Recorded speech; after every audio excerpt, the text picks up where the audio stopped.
আসসালামু আলাইকুম রহমতুল্লাহি ওয়া বারাকাতুহু। প্রিয় দর্শক শ্রোতা, আপনারা সবাই ভালো আছেন আশা করছি। আজকে আমি আলোচনা করব একটি ইউনানি ওষুধ নিয়ে, যে ওষুধটির নাম হলো গার্লিস্টেট।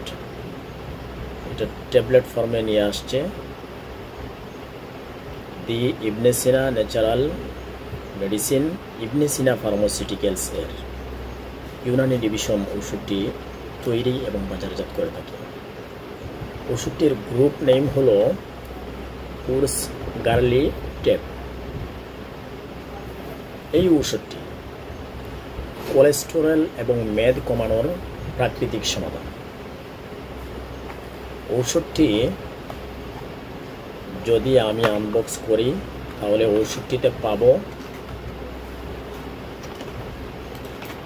5 পাতা ঔষধ, প্রত্যেকটা পাতায় 10টি করে ট্যাবলেট থাকে। ওষুধটির উপাদান হচ্ছে রসুন, পেঁয়াজ, কালো জাম বিচি, আম পাতা, জায়ফল, লবঙ্গ। ওষুধটি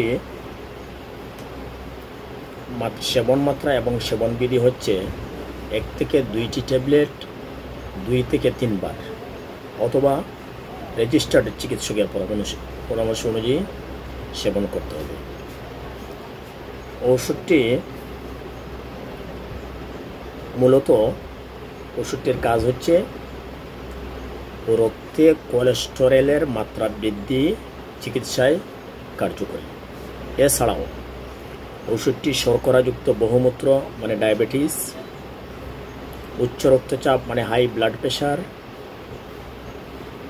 এবং ওষুধটি শরীরের সর্বাঙ্গে রক্ত সঞ্চালন এবং হৃদপিণ্ড সুস্থ রাখতে অত্যন্ত ভালো কাজ করে।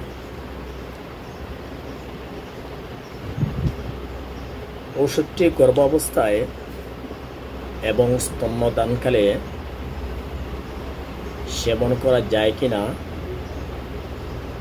কোম্পানিটি লিখছে গার্লিস্টেট গর্ভাবস্থায় ব্যবহার এড়িয়ে চলাই ভালো। অর্থাৎ প্রয়োজন না হলে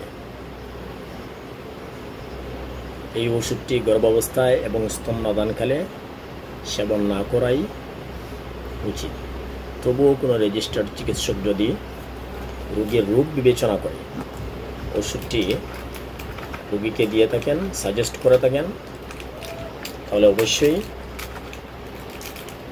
চিকিৎসকের পরামর্শ এবং চিকিৎসকের দেওয়া ডোজ মেনটেন করে ওষুধটি সেবন করতে হবে। আরেকটি কথা বলে রাখি, যে কোনো ওষুধ কোনো ডাক্তার বা রেজিস্টার্ড চিকিৎসকের পরামর্শ ছাড়া সেবন না করাই উচিত, কারণ প্রত্যেক জিনিসেরই সাইড এফেক্ট আছে। সুতরাং গার্লিস্টেট ট্যাবলেট সহ সকল প্রকার ওষুধ যে কোনো একজন রেজিস্টার্ড চিকিৎসকের পরামর্শ নিয়ে সেবন করবেন। ভালো থাকবেন। আজকে এ পর্যন্তই। যে যেখানে আছেন সুস্থ থাকুন, ভালো থাকুন, নিরাপদ থাকুন।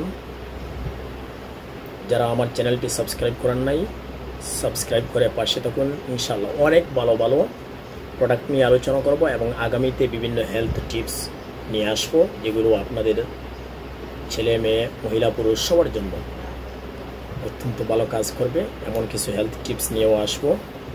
এজন্য আমার চ্যানেলটি আপনারা সাবস্ক্রাইব করে রাখবেন। আজ এ পর্যন্তই। আল্লাহ হাফেজ। আসসালামু আলাইকুম রহমতুল্লাহি ওয়া বারাকাতুহু।